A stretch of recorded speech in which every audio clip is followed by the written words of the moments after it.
بسم الله الرحمن الرحيم.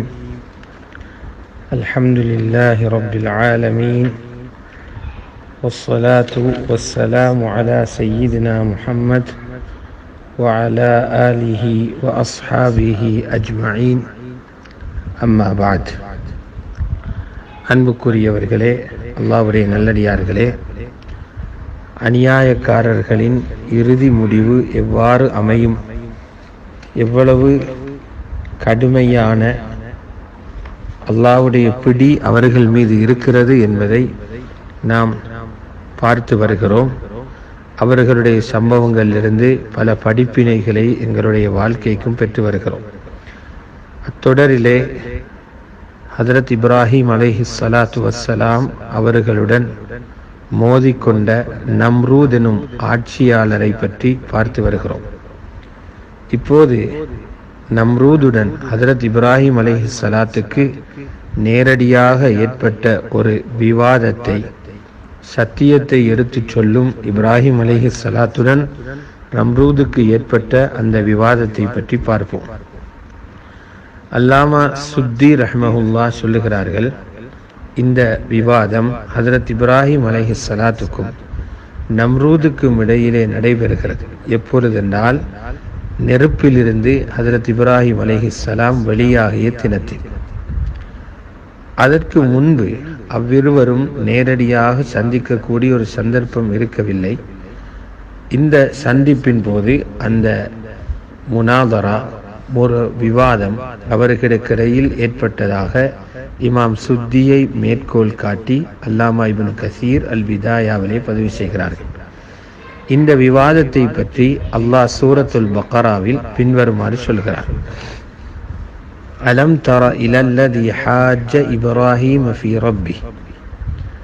நீங்கள் பார்த்தீர்களா, ஹதரத் இப்ராஹிம் அலைஹிஸ்ஸலாம் அவர்களுடன் அவர்களுடைய ரப்புடைய விஷயத்தில் தர்க்கம் செய்த, விவாதித்த அந்த மனிதனை நீங்கள் பார்க்கவில்லையான்னு அல்லாஹ் இருக்கிறார். அந்த மனிதன்தான் நம்ரூத் இப்னு கௌஷ் இப்னு கன்ஆன் என்று இமாம் ஷௌகானி குறிப்பிடுகிறார்கள். ரப்புடைய விஷயத்தில் விவாதம் செய்தான் என்ற அர்த்தம், அவர்களுடன் ரப்பு என்று ஒருத்தன் இருக்கிறானா இல்லையா என்பதில் அவன் விவாதம் செய்தான். அன் ஆதாஹுல்லாஹுல் முல்க். ஆனால் இவ்வளவுக்கும் அல்லாஹ் தான் அவனுக்கு ஆட்சியை கொடுத்திருந்தான். அல்லாஹ் ஆட்சியை கொடுத்துவிட்டு அல்லாஹ் இருக்கிறானா என்பதில் விவாதம் பண்ணுகிறான். அதனுடைய அர்த்தம் என்னவென்றால், அல்லாஹு தஆலா அவனுக்கு ஆட்சியை கொடுத்து, அவனை ஆட்சியை கொடுத்ததன் காரணமாக அவனுக்கு பெருமை மிகுந்தது, தற்பெருமை அவனுக்கு ஏற்படுத்தியது. அந்த தற்பெருமையின் விளைவாகவே அவன் இந்த விவாதத்துக்கு முனைகிறான். இஸ் கால இப்ராஹிம் ரப்பி அல்லதி யுஹ்யி வ யுமீத். இப்ராஹிம் அலைஹிஸ்ஸலாம் அவர்கள் சொன்னார்கள், என்னுடைய ரப், அவனுடைய சக்தி, அவனுடைய கரங்களில் தான் உயிர்ப்பிப்பதும் மரணிக்க செய்யும் சக்தியும் இருக்கிறது. அவன் நாடியவர்களை உயிர்ப்பிப்பான், நாடியவர்களை மரணிக்க செய்வான். அதற்கு நம்ரூத் சொன்ன பதில், அன உஹ்யி வ உமீத். நானும் அதே வேலையை செய்வேன், நானும் உயிர்ப்பிப்பேன், நானும் மரணிக்க செய்வேன். என்றால் அர்த்தம், நான் யாரை கொலை செய்ய நாடினேனோ அவரை கொலை செய்யாமல் விடுவிக்கிறேன். அது நான் ஒருவரை உயிர்ப்பித்ததற்கு சமம். இன்னொருவரை நான் கொலை செய்கிறேன், அது ஒருவரை மரணிக்க செய்ததற்கு சமம்.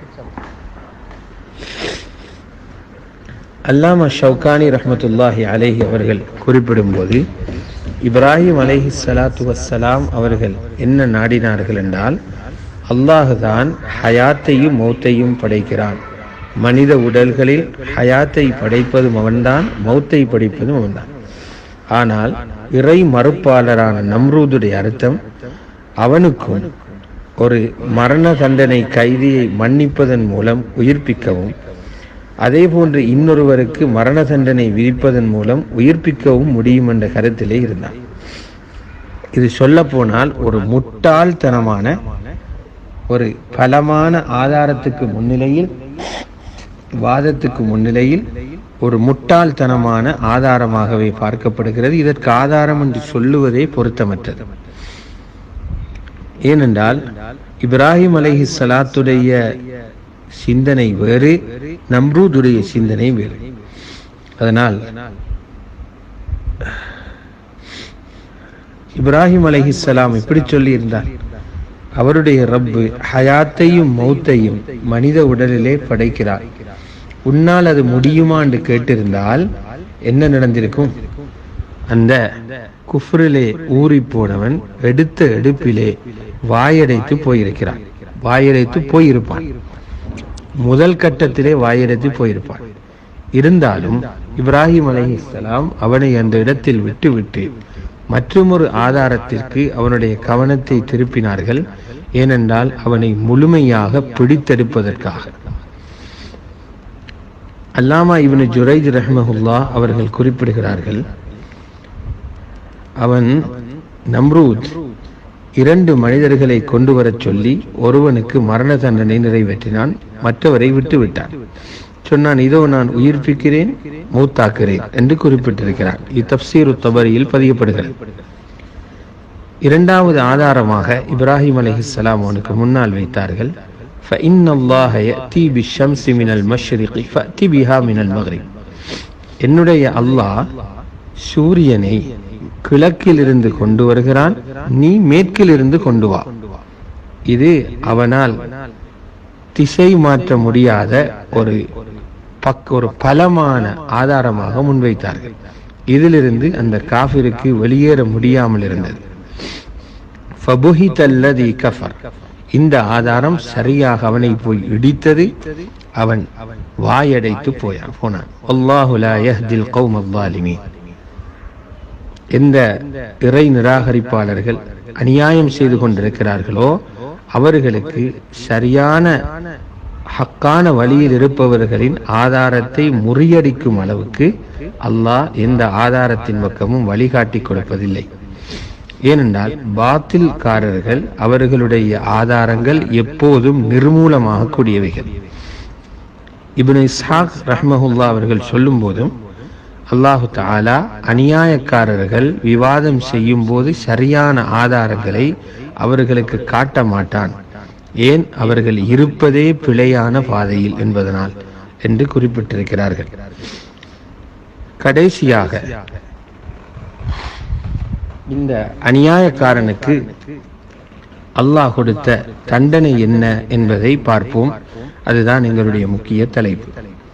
ஹாஃபிஸ் அப்துல் ரஸாக் ரஹிமஹுல்லாஹ் அவர்களும் இமாம் இப்னு ஜரீரும் பதிவு செய்கிறார்கள். ஸைத் இப்னு அஸ்லம் ரஹிமஹுல்லாஹ் இலாஹ சொல்கிறார்கள், பூமியிலே இருந்த முதல் கொடுங்கோலனாக நம்ரூத் இருந்தான். மக்கள்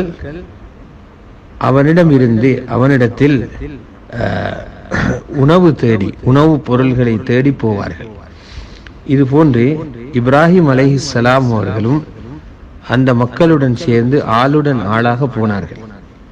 அப்படி போகும்போது மக்கள் அவனை கடந்து செல்லும் போது அவன் உங்களுடைய ரப்பு யார் என்று கேட்பான். அந்த மக்கள் நீர்தான் என்று சொல்லுவார்கள். அப்படியே இப்ராஹிம் அலைஹிஸ்ஸலாத்துடைய தவணை வருகிறது. ஹஜ்ரத் இப்ராஹிம் இடத்தில் உங்களுடைய ரப்பு யார் என்று கேட்கிறார். அதற்கு இப்ராஹிம் அலைஹிஸ்ஸலாம் அல்லதி யுஹ்யி வ யுமீத், உயிர்ப்பிக்கிறவன் மரணிக்கிறவன் என்று யார் இருக்கிறானோ அவன்தான் எனது ரப் என்றார்கள். அதற்கு அவன் நானும் உயிர்ப்பிப்பேன், நானும் மௌத்தாக்குவேன் என்றான். அதற்கு இப்ராஹிம் அலைஹிஸ்ஸலாம், அல்லாஹ் கிழக்கிலிருந்து சூரியனை கொண்டு வருகிறான், நீர் மேற்கிலிருந்து கொண்டு வாரும் என்று சொல்ல அவன் வாயடைத்து போனான். இதனால் இப்ராஹிம் அலைஹிஸ்ஸலாத்துக்கு எந்த ஒரு உணவுப் பொருளையும் கொடுக்காமல் கோபத்திலே திருப்பி அனுப்புகிறான். இப்ராஹிம் அலைஹிஸ்ஸலாம் அவர்கள் இப்போது வெறுங்கையுடன் தனது வீட்டுக்கு வருகிறார்கள். அப்படியே வரும்போது மஞ்சள் நிறமான ஒரு மண் குவியலை பார்க்கிறார்கள். அவர்கள் தன்னுடைய மனதுக்குள்ளே சொல்லுகிறார்கள், இந்த மண் குவியலிலிருந்து கொஞ்சத்தை வீட்டுக்கு கொண்டு போவோமே. அதனால் அவர்களுடைய நான் வீட்டுக்குள்ளே போகும்போதாவது கையிலே ஏதோ கொண்டு வருகிறார் என்று அவர்களுக்கு சந்தோஷம் வரும். அதனால் அதிலிருந்து ஒரு பிடியை எடுத்துக்கொண்டு தனது வீட்டுக்கு வருகிறார்கள். பொருளை வைத்துவிட்டு தூங்கிவிட்டார்கள். அவர்களுடைய மனைவி எழுந்து அந்த பொருளை எடுத்து திரும்பி பார்த்தால் அங்கே ஒரு அழகான பெருமதியான நல்ல ஒரு உணவு பொருள் அங்கே இருக்கிறது. அதை எடுத்து உணவு சமைத்து ஹஜ்ரத் இப்ராஹிமுக்கு கொண்டு போய் கொடுக்கிறார். ஏனென்றால் இப்ராஹிம் அலைஹிஸ்ஸலாத்துக்கு தெரியும் வீட்டிலே சமைக்க எதுவுமே இல்லை என்று. உடனே எழும்பி கேட்டார்கள், எங்கிருந்து இந்த உணவு என்று கேட்க, நீங்கள் கொண்டு வந்த உணவிலிருந்துதான் பொருளிலிருந்துதான் சமைத்தோம் என்றார்கள். அப்போது அழுது கொண்டார்கள், அல்லாஹ் தான் எனக்கு ரிஸ்க் கொடுத்திருக்கிறான். உடனே அல்லாஹ்வை அவர்கள் புகழுகிறார்கள். அல்லாஹு தஆலா அநியாயக்காரர்களால் அநியாயம் செய்யப்படுபவர்களுக்கு மண்ணையும் தங்கமாக்கி கொடுப்பான், மண்ணையும் மாவாக ரிஸ்காக மாற்றி கொடுக்க சக்தி உள்ளவன் என்பதை இந்த சரித்திரம் காட்டுகிறது. பிறகு அல்லாஹு தஆலா அந்த கொடுங்கோல நம்ரூதிடம் ஒரு மலக்கை அனுப்பி, நீ ஈமான் கொள்ளு, உன்னுடைய ஆட்சியை அப்படியே தருகிறேன் என்று அவனுக்கு செய்தி அனுப்புகிறான். ஆனால் அவன் சொன்னான், என்னை தவிர வேறு ரப் இருக்கிறானா என்று பெருமையுடன் கேட்க, இரண்டாவது ஒரு மலக்கு வந்து அப்படியே சொல்ல அவன் மறுக்குகிறான். மூன்றாவது மலக்கும் அனுப்பப்படுகிறார், அதையும் மறுக்கிறான். அப்போது மலக்கு சொன்னார், உன்னுடைய கூட்டத்தார்களை 3 நாட்களுக்கு ஒன்று சேரும் என்று சொன்னார். இதனால் அவனுடைய படைகளை எல்லாம் அவன் ஒன்று சேர்த்தான்.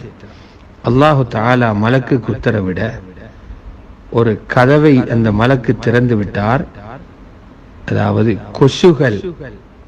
கொசுகளின் ஒரு பெரிய ஒரு கூட்டம் வெளியாகி, இந்த அளவுக்கு என்னால் அடுத்த நாள் சூரியன் உதயமாகும் போது சூரியன் தென்படாத அளவுக்கு கொசுக்கள் வெளியாக ஆரம்பித்தன. அல்லாஹு தஆலா அதை அந்த கூட்டத்தார்கள் மீது அனுப்பி அவர்களுடைய மாமிசங்களை அந்த கொசுக்கள் சாப்பிட்டு, ஈக்கள் சாப்பிட்டு இரத்தத்தையும் குடித்து விட்டன. அவர்களுடைய எலும்பு மட்டுமே மிஞ்சி இருந்தது. அந்த மலக்கானவர், அவருக்கு எதுவுமே நடக்கவில்லை, அவர் அப்படியே இருந்தார். இப்போது அல்லாஹு தஆலா அந்த அரசனுக்கு ஒன்றுமே நடக்கவில்லை, மற்றவர்களுக்கு தான் இது நடந்தது. அல்லாஹ் ஒரு ஈயை அவன் மீது அனுப்ப, அவனுடைய மூக்கு அந்த ஓட்டையின் ஊடாக அது உள்ளே நுழைகிறது. 400 ஆண்டுகள் அவனுடைய தலைக்குள்ளே அந்த ஈ இருக்கிறது. இப்போது அந்த ஈயை வெளியே எடுப்பதற்காக செருப்பாலும் அடிக்கிறார்கள், சுத்தியல்களை போன்றுள்ளதாலும் அடிக்கிறார்கள். அவனுடன் ஆக இரக்கம் உள்ளவர்கள் அவனுக்கு அடிக்கிற அடி, 2 கைகளையும் பொத்தி அவனுடைய தலைக்கு அடிக்கிற அடிதான் சிறிய அடியாக இருந்தது. அவன் 400 ஆண்டுகள் கொடுங்கோல் ஆட்சி, மக்களுடைய உணர்வுகளை, மக்களுடைய உரிமைகளை, மக்களுடைய மாண்புகளை உணராமல் நடந்து கொண்டிருந்தான். அல்லாஹ் அவனுடைய ஆட்சியை போன்றே 400 வருடம் கொசியினால் அவனை அதாபு செய்தான். பின்பு அல்லாஹ் அவனை இறக்க வைத்து விட்டான். இவன்தான் முதலாக ஆகாயத்தை நோக்கி ஒரு கோபுரத்தை கட்டியவன். அதற்கு பிறகு அவனை பின்பற்றித்தான் ஃபிரௌனும் கோபுரம் கட்டினான். பின்பு அல்லாஹு தஆலா அந்த கட்டிடத்தை இடித்து கீழே தள்ளிவிட்டான். இந்த சம்பவம் ஃபத்ஹுல் கதீரில் அல்லாமா ஷௌகானியும் அல் பிதாயா வன் நிஹாயாவில் அல்லாமா இப்னு கசீரும் பதிவு செய்திருக்கிறார்கள். நாங்கள் இங்கே பார்க்க முடியும், உலகத்தை ஆண்ட தன்னை ரப்பென்று சொன்ன ஒருவனுக்கு அல்லாஹ் செருப்பால் அடிவாங்க வைத்து அவனுடைய கதையை முடித்து விட்டார். இதுதான் இன்னல்லதீன யுஹாத்தூனல்லாஹ வ ரசூலஹு உலாயிக ஃபில் அதல்லீன். அல்லாஹ்வுடன் ரசூலுடன் முட்டி மோதுகிறவர்கள் தான் கேவலப்பட்டவர்கள் என்று அல்லாஹ் சொல்லியிருக்கிறான். ஆகவே நாம் இந்த செய்திகளினூடாக படிக்கக்கூடிய ஒரு விஷயம், ஒவ்வொரு பெருமை பிடித்தவனும் மற்றவர்களுடைய கருத்துக்களை மதிக்காமல் போகும் ஒவ்வொரு விஷமியும் அவனுடைய முடிவு மிக கேவலமானதாகவே இருந்தது. அவர்களுடைய முடிவு ஒரு வரலாற்று செய்தியாக மாறி இருக்கிறதை பார்க்க முடியும். அல்லாஹு தஆலா இப்படியான அநியாயங்களிலிருந்தும் அநியாயக்காரர்களிலிருந்தும் எங்களையும் பூரா மனித சமுதாயத்தையும் பாதுகாத்தருள்வானாக. ஆமீன். வ ஆகிரு தஅவானா அல்ஹம்துலில்லாஹி ரப்பில் ஆலமீன். வஸ்ஸலாமு அலைக்கும் வரஹ்மத்துல்லாஹி வபரகாத்துஹு.